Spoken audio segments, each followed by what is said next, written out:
Good afternoon, everyone. My name is Nirav Shah. I'm the director of the State of Maine Center for Disease Control and Prevention. I'm here today to provide everyone an update on all things COVID-19 related across the state of Maine for today, September 10th, 2020. Right now, across the state, there are a total of 4,760 cases of COVID-19, an increase of 26 cases from yesterday. Of those, 4,287 are confirmed, and an increase of 29 confirmed cases, and 473 are probable, a decrease of 3 probable cases since yesterday. At this moment in Maine, there are 11 individuals who are currently in the hospital with COVID-19, 7 of whom are in the ICU, and 3 of whom are on a ventilator.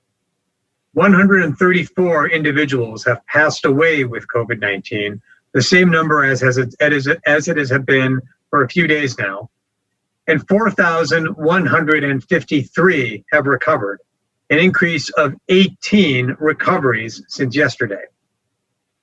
There is one new outbreak that I would like to report upon today. That is at the Heart Transportation Facility in Bangor, where there are a total right now of 4 confirmed cases. Heart Transportation is a freight hauling company, and what we know right now is that all 4 of these cases are among employees. Maine CDC just had a call with the leadership of Heart Transportation that just wrapped up an hour or 2 ago. And as of right now, all the staff at the Bangor site have been tested. It's about 75 staff members. As we receive those test results, we'll know more about what the true nature of the situation is. As with all workplace outbreaks, one of the key questions that our epidemiology team tries to unravel is whether the workplace itself was the site of transmission or whether the workplace happens to be the area in which transmission that might have happened outside of the workplace just happens to have been detected. That's one of the key questions we're always trying to get to the bottom of as we look at any workplace outbreak setting, and that will be the roadmap that we follow with respect to Heart Transportation. I'd like to turn now to provide an update on everything going on in York County. Let's first start with some of the numbers overall. Right now in York County, there are, as of the new cases today, there were 15 new cases of COVID-19 reported to Maine CDC just in the past 24 hours. To put that number in a bit of perspective, of the 26 cases of COVID-19 reported to Maine CDC that we are reporting out today, 15 of those cases were in and around York County. I'd like to provide just a little bit of a deeper dive into some of the epidemiological parameters that are at play right now in York County. At this moment, the positivity rate in York County alone is 2.1%. That's about 4 times as high as the statewide average, which right now, as I'll talk about in a moment, is about 0.55%. The rate in York County is 2.1%. Similarly, the rate of new cases of COVID-19 over the past 14 days is about 8 new cases for every 10,000 people in York County. Statewide, the average rate of new cases is about 2.66 for every 10,000 people over the past 14 days. So on both of those measures, positivity rate as well as the rate of new cases, the incidence, York County raises significant epidemiological concerns. In addition, if we compare where York County is today as compared to just 2 weeks ago, 1 incubation period ago for this virus, we see significant differences that are trending right now in the unfortunately wrong direction. 2 weeks ago, the positivity rate in York County was 1.3%. As I mentioned a moment ago, today it's 2.1%. In addition, 2 weeks ago, the rate of new cases in York County was 4.72 new cases per 10,000. Today, that number again is 8.04 per 10,000. For that reason, York County remains of significant epidemiological concern, partly because of the positivity rate, partly because of the high rate of new cases, and partly because of the continued presence of several multifocal outbreaks across the county. Related to those outbreaks is the outbreak that we are tracking and deeply involved in with respect to the events at the wedding in Millinocket on August 7th. Overall, statewide, there are now 161 cases connected to that outbreak. That's an increase of 3 cases since I last reported to you on Tuesday. All 3 of those new and additional cases are among residents and staff members of the Maple Crest facility in Somerset County. The other case counts for, say, the York County Jail remain as they had been and were on Tuesday. I'd like to turn now to a brief update on the statewide testing rates and testing metrics. Based on 4,186 PCR tests reported to Maine CDC, yesterday's one-day point positivity rate was 0.88% statewide. That brings our 7-day positivity rate for PCR tests to about what it was on Tuesday, which is 0.55%. To put that number in a national context, the nationwide PCR positivity rate is now approximately 5%. Similarly, testing volume is about where it was on Tuesday, which is to say about 350 tests for every 100,000 people in Maine. Again, to put that number in its national context, the national testing volume is 218 tests for every 100,000 people. And again, the rate in Maine is about 350 for every 100,000 people. I'd like to close today by taking a look back over the last 6 months. It's been almost 6 months to the day since Maine first recorded our first case of COVID-19. During that time, all of us, statewide, have grappled with innumerable changes to the way that we live, to the ways that we work, and to the ways that we socialize. For individuals who have chronic medical conditions, be they high blood pressure, heart disease, or substance use disorder, the challenges in their lives have been amplified tenfold because of COVID-19. I think we all recognize that going to your doctor isn't what it used to be. Going to the pharmacist isn't what it used to be. Talking with your counselor isn't what it used to be. Notwithstanding the advances and the rapid adoption of telemedicine, COVID-19 has been hard on all of us, but especially those for whom things were hard to begin with. Simply put, supporting each other isn't what it used to be. On top of that, we, all of us, are looking for ways that we can do more. So today, in recognition of the challenges that so many across Maine are facing across the state, with challenges like substance use disorder and other behavioral health concerns, coupled with the fact that we all want to do just a bit more. I'm asking everyone today to take some time to reach out to someone else today who may be struggling, to be that source of support that for many is difficult to come by these days.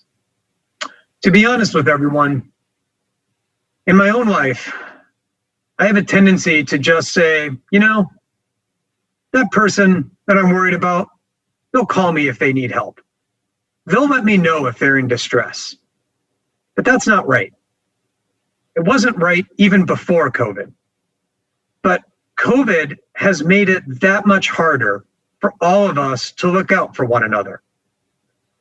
The natural interactions that we used to have before COVID forced us apart make it less likely that we can look out for each other, that we can detect the subtle signs that someone may be struggling. Being apart in the way that we have all had to be has made it harder to reach out to people to help them. It's also made it harder for folks to reach out for help. So what I'm asking you today to do is to reach out with help. Make a call. Text someone that you think might be struggling. What I think is really important here is to recognize that as you're doing this, you don't have to have a solution. You don't have to be the cure. You just have to show that you care. That alone, that simple effort of expressing concern and reaching out may literally be the difference that someone who is struggling needs. It may literally be that ray of hope for somebody who is not sure what direction their life may need to go. This is something we can all do today. As soon as we're wrapped up, all I'm asking is that you identify someone in your life and take that step to reach out to them with an offer of help. With that, I'd like to turn things over to our colleagues in the media. And today's first question goes to Steve at WMTW. Thanks, Doctor. We were hoping to hear from the Maine Principals Association by now. We have not about the guidelines, but one question, considering what's happening in York County, should perhaps York County right now be considered to have different guidelines than what's happening for the rest of the state? Steve, I think the school guidance documents themselves, which govern not just in classroom education, but also provide an overall assessment of the risk for any type of activity around schools, I think those provide insight into this question, which is to say, where the level of COVID-19 has moved from green to yellow as it has in York County, any activity, be it in classroom education or in this case, organized school sports, comes with an added risk. Now, how that is operationalized at the school level depends quite a bit on what sport we're talking about and the nature of practice, the nature of competition, and how much distance can be introduced. But the same epidemiological concerns that moved us to move York County into the yellow category as it relates to in-classroom education apply with equal force when we talk about any other extracurricular activity, be it sports or any other after-school one. I'm going to turn now to Patrick Whittle at the AP. Thank you very much. Kind of thinking on my feet here because that was actually also my question. I would like to know though if there's what exactly the Maine CDC's role to play is when we do have these guidelines, because this is sort of something everyone is watching very closely and will obviously play a big role in what the school community is like going forward. Sure thing, Patrick. Let me first start by saying, as all of us that are involved, we simultaneously recognize concerns around COVID that many members of the community have expressed, healthcare providers, parents, families, who have expressed concerns around school sports as it relates to COVID. We simultaneously recognize the value of school sports as expressed to us by also groups of parents, educators, coaches. So we are, of course, trying to make sure we're adequately balancing all of those viewpoints. Maine CDC's role in this discussion is what we've been doing for some time now, which is providing a scientific analysis of what the potential risk is, what the epidemiology is on the ground in different counties across the state, and helping those who are deciding these matters, the Principals Association, the Department of Education, to equip them with all the scientific and epidemiological data that we've got as they are going about making these difficult decisions. I'm going to turn now to Patty White at Maine Public. Thanks, Dr. Shah. I spoke to the attorney who represents the Calvary Baptist Church, and he said that neither the church nor its school, Sanford Christian Academy, is requiring masks be worn, and that most people aren't wearing them. I just wanted to get your reaction to that. And you've said that the expectation is that state protocols are followed. So what's the next step to ensure that they are? Thank you for that question, Patty. We, again, as we move through working with entities, we do set forth expectations around not just what the guidelines are, but our expectation that they be complied with. I've heard the report that you noted about Sanford, about Calvary Christian, as well as the school attendant to it. We're evaluating where we go from here. We want to make sure that we continue to do what's best for congregants, for students that may be attending there. At this moment, there remain 10 cases of COVID-19 associated with Calvary Baptist Church in Sanford. So we're evaluating where we are going to go. Our priority, of course, is doing nothing other than keeping individuals safe. We are hoping that Pastor Bell and members of that church opt to wear face coverings, but given what you've noted and the reporting that you have provided on this, we are concerned that there is not full compliance with the guidelines. Where we go from here right now is under discussion. I don't want to be hasty. These are challenging situations. I don't want to jump to any conclusions until, for example, we ourselves have verified all these facts, but we are evaluating where we go from here. Okay, thanks. And also, do you have any more information about the circumstances that led to the outbreaks at the American Legion and the Lafayette Social Club in Sanford? Were there issues with crowd limits or distancing or masks? I'll take them one by one. With respect to the Sanford American Legion, we still haven't determined what the actual size of the crowd was. The reason for that is that there were two interrelated events. There was a funeral, and then there was the reception itself that was held within the American Legion building. Of course, our concern is what were the crowd sizes at both. For the outdoor, was it more than 100? For the indoor, was it over 50? We're simultaneously trying to just get a sense of who was there, what contacts they may have had, who else may be at risk for COVID-19. So both of those are occurring in parallel. One part is a epidemiological evaluation that uses contact tracing, et cetera. The other is more of an enforcement-driven exercise. Similarly, at the Lafayette Social Club, we're proceeding along parallel tracks. What do we know about the epidemiology? Who may be at risk? Who do we need to make sure that contact tracers are getting in touch with? And then simultaneously, what do we know from an enforcement perspective? We still don't have all the answers yet. That investigation, that enforcement piece is still underway. Once we've got more answers, I'll make sure we report to everybody. Okay, thanks. I'm going to turn next to Dustin at New England Cable News. Hi, Dr. Shah. Going back to the high school sports topic, what have the discussions that you've been involved with been like overall with the various parties and about each sport, that type of thing? My apologies. My role and the role of Maine CDC has really been focused on providing background epidemiology as well as some of the scientific analysis around, say, when to wear masks, under what conditions it's appropriate to do so, what sort of distancing requirements may be best for different sports, things of that nature.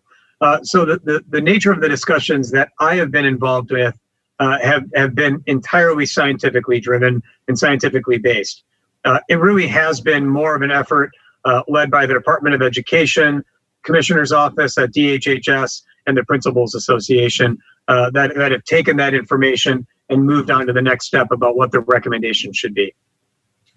So what does science say about, different types of sports? I mean, could you talk a little bit about science that we do know around football specifically, or around golf, or around volleyball, more of these individual sports? Mm-hmm. Sure. So as your question suggests, Dustin, the risk profile for different sports varies, and it varies along the same factors that we are all used to hearing about nowadays. How densely are people packed together, and for what period of time? So sports like golf and staggered starts on cross country are a much different set of criteria and risk factors than, say, football, which by definition involves folks crunched down in a small space for cumulatively a longer period of time. Thus the risk exists on a spectrum, with some sports being on one end of the risk spectrum and other sports like football and others being on the other end. The other thing that we think about from an epidemiological perspective is what has the experience been with other organized sports activities as it relates to COVID-19. And here we look not just to other states for their schools, but other entities overall, colleges, universities, to see what types of experience they've had with COVID-19. So for example, with sports like baseball, basketball, and football, there have been notable outbreaks associated with sports teams at the collegiate level. Was COVID-19 transmitted during practice or the games? It's unclear. Was COVID-19 potentially transmitted in the locker room or on the bus to practice or to a game? Possibly. We're trying to get a better sense of all of those risk factors. It's sort of similar in that respect to a workplace outbreak. Was COVID-19 transmitted elsewhere and just detected among other members of the team? Or were the team sports activities themselves vectors for transmission? Based on my conversations with colleagues in other states, it appears to be a bit of both in different schools. So we try to provide, as others are having discussions around school sports and the policy, our role is to provide the scientific backdrop as those policy decisions are being made. So what's the biggest thing that you don't know about sports right now that you wish you did know? I think the biggest scientific question is just what I noted, which is, are school sports themselves, by sports I mean, I'll frame it this way. It's not, when we talk about sports, we are not just talking about the game that might be played between two schools. There's so much more that goes into school sports on top of, before and after that one game. It's the practices, it's the locker room, it's the bus ride. It's all of those things that go into that. One of the big scientific questions is whether transmission, say at the collegiate level, where we've got a little bit more data, has that occurred around the sports themselves, the practice, the bus ride, the locker room, the game, or was it related to other congregation outside of the organized activity? In conversations with my colleagues around the country about this issue, what they've reported to me based on their work on these issues at their colleges is that it seems to be both. That's how science goes. It won't be for a while until we've got more data before we can definitively say where transmission is occurring related to sports. But that's a question that I think if we had more data around would really help refine our analysis. One last overall question that's related to what you just talked about. Are we in a moment of stasis in learning about COVID-19? Are we learning a lot every day? And are we learning enough to make policy changes at least as much as you would want to know day by day? Sure. The answer here, Justin, is that the rate of change with respect to what we know about COVID-19 as a scientific matter is the rate of change is exponentially growing. What we know about COVID-19 today versus what we knew a week ago, to say nothing of 6 months ago, is exponentially different. I can't think of, in the modern era, any other disease where we have learned so much about in such a little time. And so that rate of change, that rate of scientific inquiry continues. What's interesting about COVID is it's a good example of how scientific progress occurs. There is a notion that progress on COVID comes through blockbuster studies. What we see on Twitter that's trending. Sometimes I'm even part of this, where I find a notable study and I tweet about it. It gives the impression that scientific understanding advances in fits and starts. As you said, Dustin, a period of stasis followed by a rapid expansion of change. That's really not how scientific progress occurs. It occurs gradually in a stepwise fashion. Every day there are more publications than there were yesterday. And we learn about those again, in stepwise fashion. That's how science changes. There are sometimes explosions of knowledge, but for the most part, science is a gradual process. It's less about punctuated articles that come out and rather about a gradual rate of change. That's how COVID-19 has been. In this setting, though, that rate of change has been dramatic. We again learned so much more today than we did just yesterday. That's what distinguishes COVID-19 right now from other scientific inquiries. We're still learning an amazing amount about it, for example, on the front around vaccinations and immunity. So I wouldn't say in that respect there are major policy questions that are unanswered because of our lack of knowledge. Should we know more? Can we know more? Of course. We're going to know more tomorrow than we do today, but that rate of change has not really slowed down. I'm going to turn now to Amy Brown at WERU. Thanks, Dr. Shah. Did Trump's downplaying of the severity of the virus early on in any way impact Maine's preparedness? Not at all. Okay. And does the Maine CDC have any enforcement authority at jails and prisons in the state? Primary enforcement authority for jails, especially prisons, lies with the Department of Corrections. So CDC can't go in and enforce if they're not following the governor's orders on masking or? Primary enforcement authority there lies with the Department of Corrections. Okay. Can I ask one more quick one since those were very brief? A listener asked what the status is of PCR saliva testing and whether the Maine CDC lab has the capacity and the ability to process those if and when they become widely available. Well, the key that the key to that question, Amy, is what you ended on, which is if and when they become widely available. There are at least 2 saliva tests that have received emergency use authorization from the US FDA. One of them is run out of a laboratory associated with Rutgers University. The other was developed by scientists at Yale University. The one that's been developed at Yale has not, the reagents that are widely used for that haven't been made available. And the one at Rutgers is primarily now being done at a proprietary laboratory.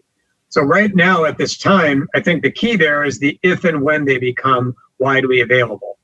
If and when they become widely available, depending on what the reagent supply is and how many chemicals there are that are available for them, we'll evaluate what the utility of them is.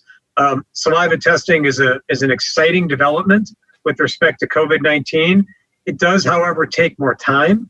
And collecting that degree of saliva has in other situations been thought to be a little bit slower than a quick swab of the nose. So we've got to take those throughput questions into account as we're evaluating bringing on any new test.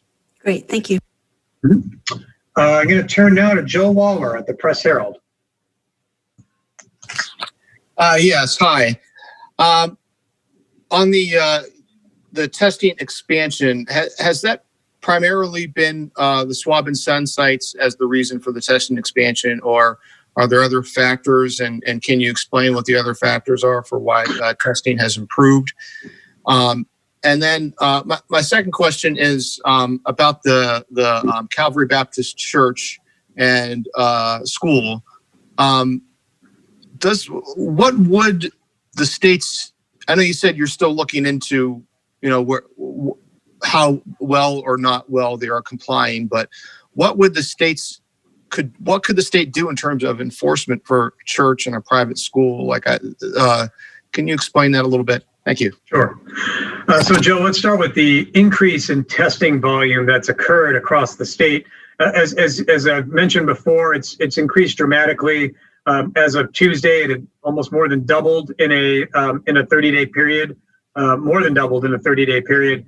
And that's a good thing. The more testing that we've got is actually, I think you would ask, Joe, there's a direct relationship between the amount of testing that we're able to do and our ability to spot changes in transmission patterns of COVID-19, to say nothing of detecting outbreaks quickly and getting on top of them.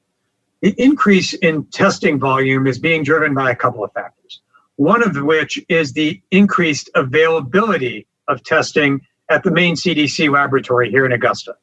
When we have greater availability of testing, we're able to throw our doors open as widely as possible and run as many samples as we can. So that allows us, for example, to work with nursing facilities to test all their residents on an ongoing basis. It allows us to undertake more widespread testing of other types of healthcare workers who might be coming into contact with vulnerable patients.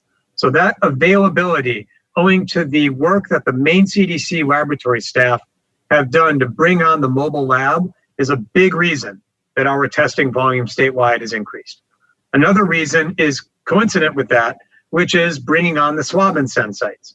That also, those sites mean that individuals across the state of Maine can get tested if they've been exposed to COVID-19, or if they work in a setting where they could be coming into regular contact with others who might have COVID-19.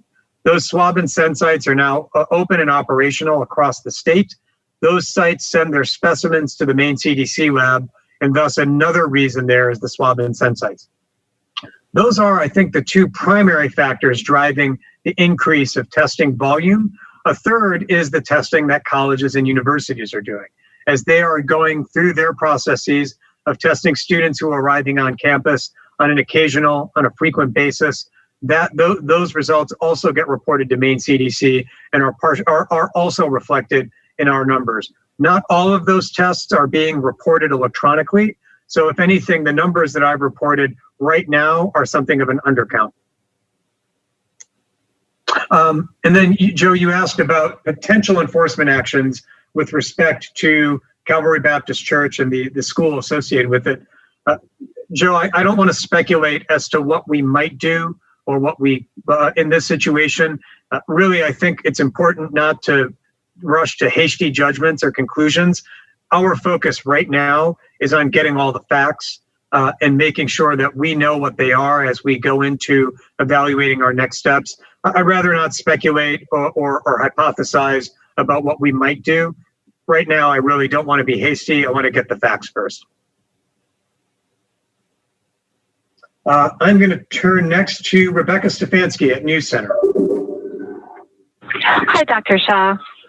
I have a couple of questions. The first being, are any people in Maine participating in vaccine trials? Is this something that the CDC would help coordinate at all? No, vaccine trials are really between the manufacturer of the vaccines, the US FDA, and the research sites that are involved with them. Early on, I believe there was one research site in Maine, but I'm not sure what their status is, and if they are still operational, how many individuals they've enrolled and into what vaccine trial. But that's really something that's not managed at the state level. That's between and among the US FDA and the researchers themselves. Okay. And regarding remdesivir, are there any updates on recommendations for use or the efficacy? And is there any preparation to have more on stock for the fall and winter? So remdesivir shipments have continued to come from the U.S. government. We've continued to receive them partly at Maine CDC, but also hospitals themselves are now also directly able to receive them straight from the U.S. government. The data around remdesivir's efficacy haven't really changed too much, or not materially, since over the summer. That is to say, there are good data to suggest that they can reduce, for example, the number of days that someone is in the hospital. But as of right now, there haven't been great data to suggest any differences on things like the overall mortality or the fatality of the virus. There's still a lot of trials that are underway using remdesivir in different preparations along with other drugs to see if there's a way to augment the efficacy of remdesivir in patients who are hospitalized, as well as to see if there's ways to use remdesivir to potentially even keep patients out of the hospital. That's been a challenge because remdesivir is administered intravenously. But if there was a way to change the formulation so that it could be used to help people at home, that could potentially even keep more people out of the hospital. So that's kind of where the state of the science is around remdesivir. Supplies of the drug have increased significantly since this summer. So although there are some states that have experienced momentary or temporary shortages, we have not received reports from healthcare providers in Maine reporting that they would like to use the drug on a patient and have not been able to find it. We have received no reports of that nature. Okay, and I just have one last question. I just wanted to get your take on the president knowing privately that COVID was transmitted through respiration and it was deadly no later than February 7th, and 3 days later held a rally during the primaries in New Hampshire, a full packed arena, or anywhere in the country, really, but specifically so close to home, it brings it home for us. Do you have any opinion or what your take on this whole thing is? My take is that that's not how I do business. The way I do business is to figure out what the science is and be straight, honest, and transparent with everybody about what we know, when we know it, and what we're doing about it. Okay. Thank you, Dr. Shah. You bet. I'm going to turn next to Charlie at the BDN. Hi, Dr. Shah. Thank you. My first question is about York County generally. I'm curious, do you think that how much of the worrying trends that we're seeing there is from the August 7th wedding? And, do you think even without that wedding, we would still be seeing some of those trends? Very, very good question, Charlie. Difficult for me to speculate. It's a good question. It's an interesting one. It's an interesting counterfactual. And perhaps in a parallel universe somewhere, that scenario is playing. This answer is, it's difficult to say. What I can say right now is that of the cases in York County, 83 of them are associated with the York County Jail. That's 74 confirmed cases and 9 probable cases. Probable cases being typically family members who are close contacts of confirmed cases. So right off the bat, there are 83 of the cases in York County that are at least linked to the Millinocket wedding because of a staff member at the jail who attended the wedding on August 7th. The real question then is, how much of the other transmission in York County is related to the jail, or is it independent and indicative of just community level transmission?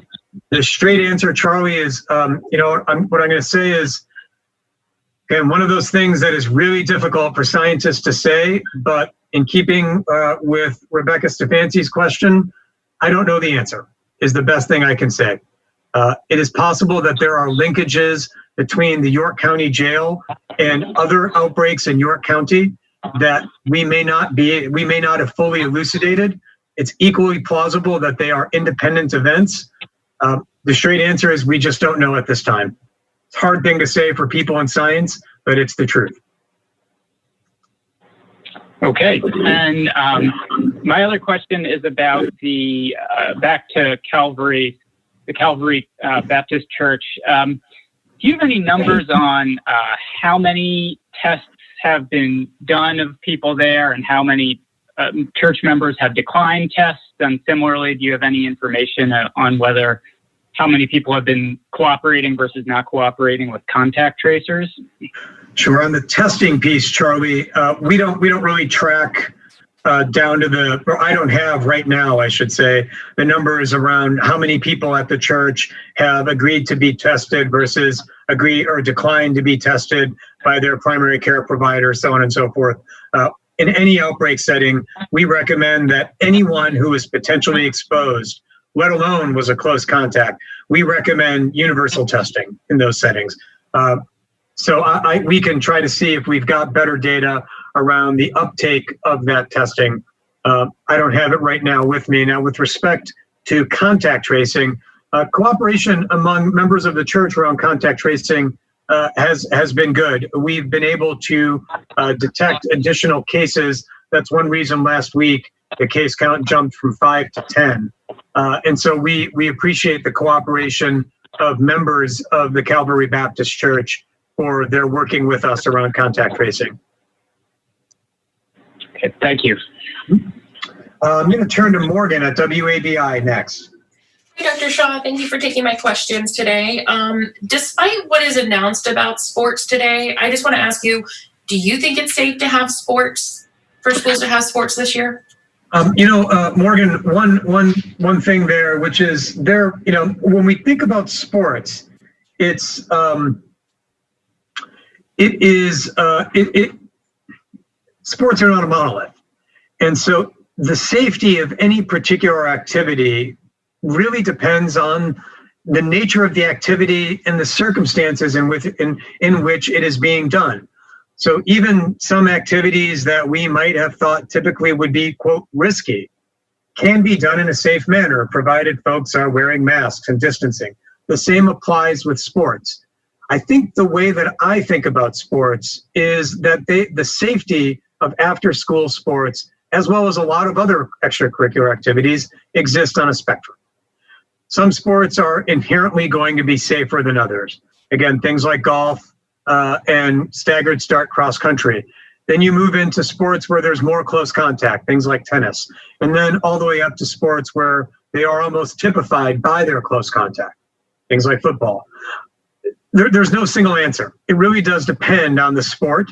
But the other thing I'll mention is that even for somewhat less risky endeavors, there are all of these other features that are attendant to them, like being together in the locker room, being on the bus together, things of that nature, that we also have to take into account. And for many sports, those are fixed, irrespective of the sport itself. Locker room activity is locker room activity.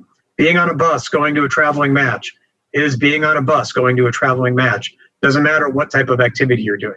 So I hate to go in sort of in this direction, Morgan, but there's not a single answer, and that's because there's not a single sport. And there are so many other factors around that. There are ways to do risky things safer. That's one thing we found during COVID-19. I know that the Maine Principals Association, the Department of Education have had productive conversations around ways to take somewhat riskier activities related to school sports and make them that much safer. And that's really got to be the goal right now. Are there any single sports, I know you kind of talked about this earlier, are there any single sports you would suggest to not be played this year because they just cannot be done in a safe manner? I don't think it's about what should or should not. I don't think it's about singling out specific sporting activities. I think it's about appreciating that they all exist on a risk spectrum, and then taking those that have a higher risk and putting adjustments into place to make them less risky. This might include adjustments to literally what's going on the field. It might include adjustments to the way in which travel happens and the distance that travel happens. It might include adjustments to the ways that practices happen. So I don't think it's about any particular sport. I think it's about taking all of them into account and determining which of the features of those sports might make them riskier and then modulating the activity accordingly. Thank you. I'm going to turn to Brooke Riley at ABC 7 next. Thanks, Dr. Shah. Can you elaborate a little bit on the next steps that you guys are taking at Heart Transportation? Sure. The next immediate step is to get all the test results in. We've just opened the investigation and testing has been underway. So the most immediate thing is to get the test results of the 75 individuals that have been tested. Right now, we're aware of 4 cases. But again, first thing to do is get the full picture of what's going on. And that's what we accomplish via universal testing. From then, the question is to match up individuals who have been positive to try to figure out what their common exposure may have been. Did they all work on the same shift? Were they all in the same meeting together? Once we get a better sense of what their common exposures may have been, we can then reach out to others who may have been in that meeting, let's just say hypothetically, and say if there were 20 people in the meeting and we found 6 people were positive, then we can really focus in on those other 14, make sure that they're doing okay, things of that nature. So that's what we call active case finding. We're actively going out and looking for cases. Another component is to take all the individuals that we know to be potentially exposed and enroll them into our contact tracing system. That's something that I've talked about. We want to make sure that anyone who is exposed is being in touch with the Maine CDC so we can see what their symptoms are. And then, of course, the third piece of the investigation is to try to tamp down on any further spread. If there are 4 individuals, 6, however many we find, we want to make sure they are rapidly in isolation so that they're not propagating or spreading the infection to others in and around the facility. Got it. Thank you so much. And the last question of the afternoon goes to Brad Rogers. Hi, Dr. Shah. We talked a lot about York County today. This weekend, this Friday and Saturday night, out in the country on private property, there's a music festival. They've been doing it every weekend for the last 6 years. This one looks like it could be a bigger event. They're inviting people from out of state. Do you have any concerns about that? And what are those concerns? I'm not familiar with the precise event that you note, Brad, so I can't comment specifically. I can comment generally on a few things. The first is that Governor Mills' executive orders around things like gatherings apply irrespective of the type of gathering it is or where the gathering it is. It applies to everyone in the state. And for reference, for outdoor activities, the gathering limit is 100 people at the entire gathering. The second thing, though, is that for anyone who's organizing an event like that, A, you have to abide Governor Mills' executive orders, but B, assuming you can come in under that 100-person limit. I think we've all got an obligation now as folks who are organizing events, having friends over, doing whatever that may be, to do so in a manner that's safe. None of us wants to be associated with generating an outbreak of COVID-19.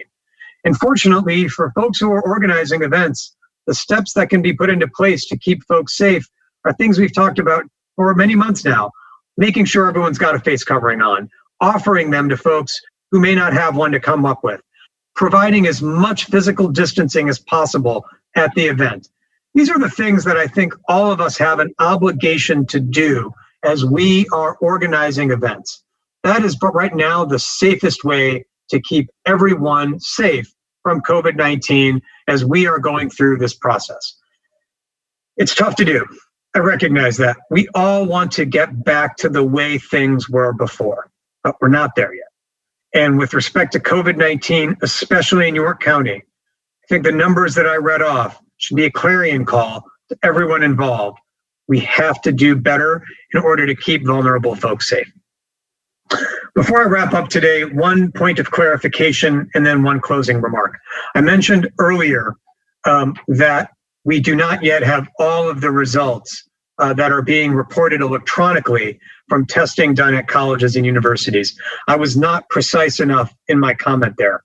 Just to be clear, for clarification, we receive positive test results from colleges and universities right away. There is no delay in those. What I was referring to was the reporting of negative test results. Those negative test results, of course, go into our cumulative totals and are part of how we calculate what's going on in the state.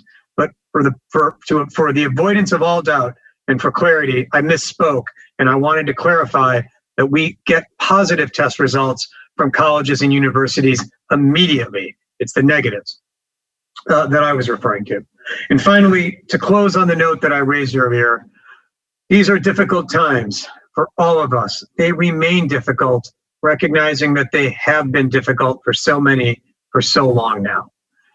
The difficulties that have been brought on by COVID-19 pose added challenges. And for individuals who are struggling, whether it be with substance use disorder, other behavioral health concerns, reaching out for help is more difficult now than it was just a few months ago. But you, each and every one of us, can be the person that reaches out with help. I ask you before the close of today, take a moment to reach out to somebody in your life who you think might be struggling. Please don't wait for them to be the one to reach out to you. You can do something today, tangibly, that will help out someone who is in need and who is struggling. I ask you not to wait any longer. So with that, I thank everyone for your time today. As always, please be kind and take extra care of one another. We'll talk again next week.